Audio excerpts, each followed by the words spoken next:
This is Jeremy Henderson. I am in right now Old Testament literature with Southeastern. This is for the Masters of Ministerial Leadership. And it's a video essay that I'm submitting called Seeing Uzzah's Death Through Different Lenses. This is from 1 Chronicles chapter 13, verses 9 through 12. So today, I just want to dive into interpreting a pretty difficult passage in the Old Testament. It's one that really calls into question some of our understanding of God's presence and God's holiness. And I'm talking about the death of Uzzah in 1 Chronicles chapter 13, verses 9 through 12.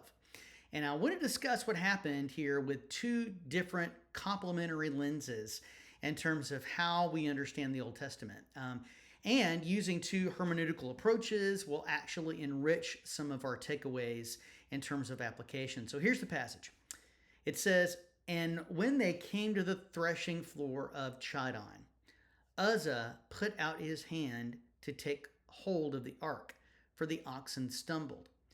And the anger of the Lord was kindled against Uzzah, and he struck him down because he put his hand on the ark, and he died there before God. And David was angry because the Lord had broken out against Uzzah." And then the passage goes along to say, "And David was afraid of God that day. And he said, 'How can I bring the ark of God home to me?'" That was from the English Standard Version.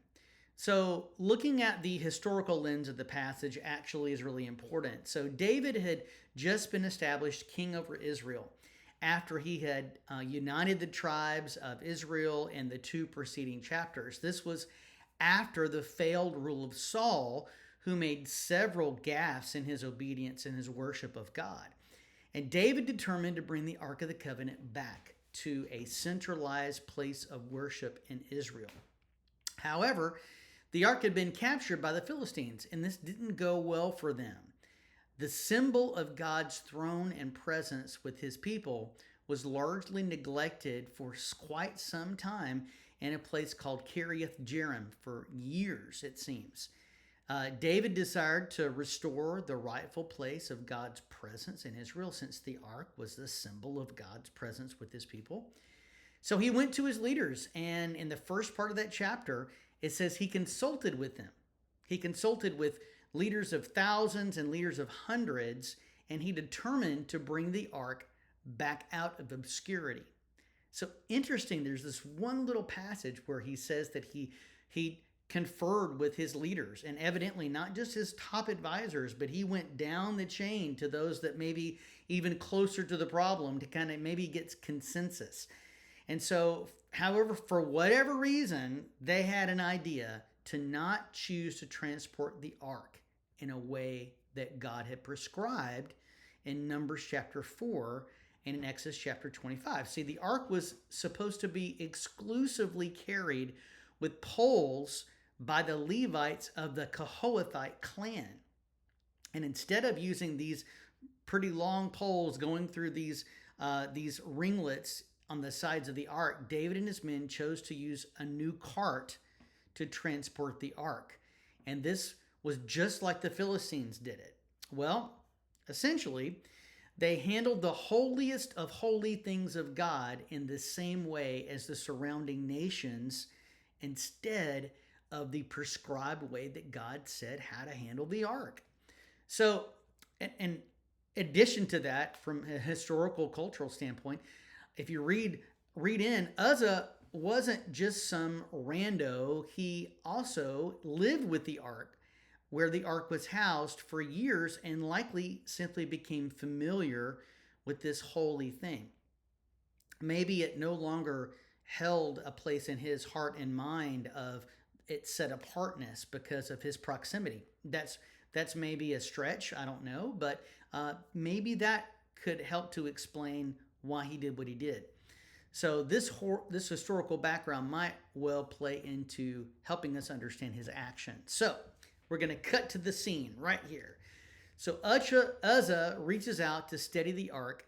He certainly didn't want it to fall off the cart. It seems like he was motivated by his desire to protect the ark. It was protective concern. It wasn't malice. He wasn't trying to cause harm. He didn't wish any ill will in this situation. He only was trying to be helpful. But despite his pure motives, Uzzah still violated what God called sacred by touching the untouchable. So Uzzah essentially did the wrong thing for the right reason. How many times have we heard things like that before?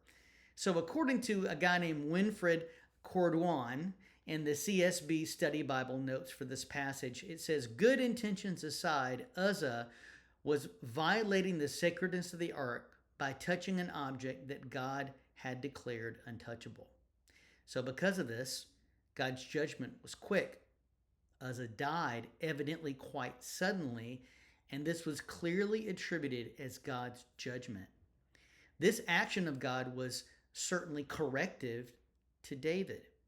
So looking at the historical, cultural background and context really helps us to understand that God's judgment of death really wasn't just the result of a momentary accidental incident, which is what we would assume if we just simply read that passage and take it out of context. But it was rather the just consequence of a systematic departure from God's prescribed method of transport. Essentially, David had led his men to do God's thing their own way.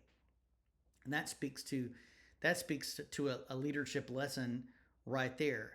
So after this incident, David responded with emotions that range from anger to fear, and he was angry because of the severity of judgment. He was just trying to do the right thing, it seemed like, and move the ark to its rightful place. So it could be that the display of God's holiness and power made David even question his own ability and maybe his worthiness to bring the ark to Jerusalem. So later in the context, David had learned the lesson when he later ensured that only the Levites carried the ark. So it seems like he learned his lesson. From a literary standpoint, kind of using the narrative critical approach, we want to look at the way the narrative flows. What do we learn about the characters? That's what I love about this approach. It kind of helps us to see it. If we were just reading a book, what would we deduce about his character? And the characterization of not just Uzzah, but David. And that's what I want to highlight on. So from this literary standpoint, we experience the emotional arc of David through it all. According to Max Anders in his commentary on 1st and 2nd Chronicles, he says, David was angry. He had planned this fantastic day in God's honor, using the best new cart, experienced drivers, lots of music and chanting along the way, and God spoiled it by zapping Uzzah.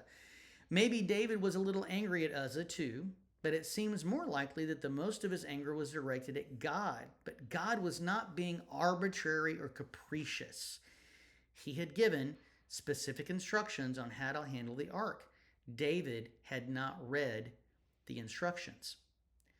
You know, looking at it from that narrative critical perspective really highlights the irony of the passage, and it clearly exposes the chasm between man's well-meaning and elaborate ideas for worship as opposed to God's requirements. But in it all, we see David going, this is a beautiful thing, from outright anger to cautious fear, eventually to humility.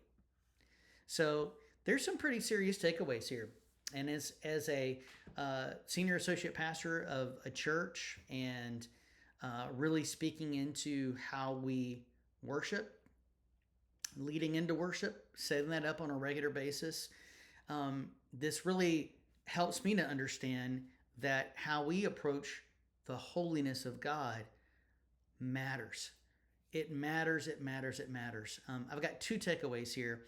One is this, is that God takes his command seriously, and he does what he says he would do in holding us accountable irrespective of our motives.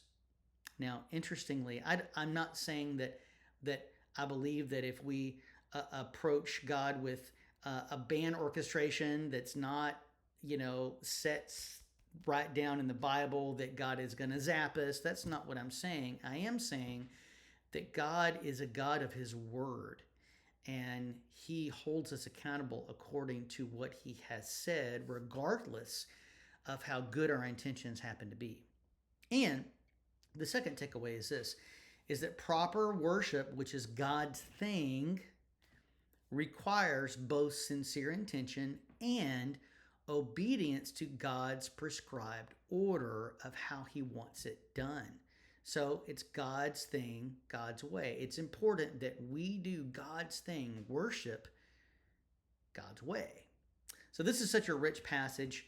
I simply love how the different hermeneutical approaches can enrich our understanding and ultimately inform our relationship with God in profound ways. For me, I'm just going right along. I can see, I'm just really identifying with David in that, I can see if I was David going from anger, what, God, what is up? We're just trying to do this in an elaborate way that would just magnify you the right way, going from that to cautious fear and eventually to accepting, okay, you know what?